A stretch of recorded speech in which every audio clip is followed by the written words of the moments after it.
I've got a few tips that I want to share with you for this caramelised red onion chutney that's on Cookidoo. So first up, this is how I sterilise my jars. If you place the jars upside down, what will happen as the caramelised onion chutney is cooking, they will steam and the water will actually drip out of the jars. So we don't want the jars to fill up with water before we put in our chutney. Then on the next layer, I put the lids and have them sterilised as well. So this is the red onion chutney that's inside my bowl. You can see that it's used high heat and it's caramelised on the bottom of the bowl.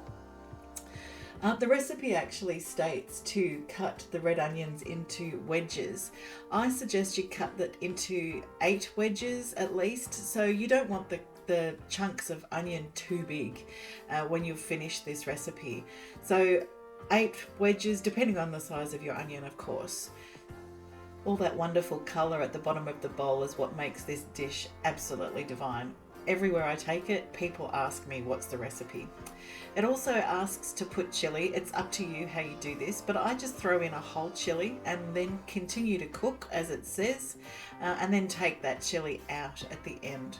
Depending on your onions, it can be a little bit watery at the end, but don't worry, all you need to do is pop the lid back on, set it for 5 more minutes on Veroma temperature, and it will turn out perfect.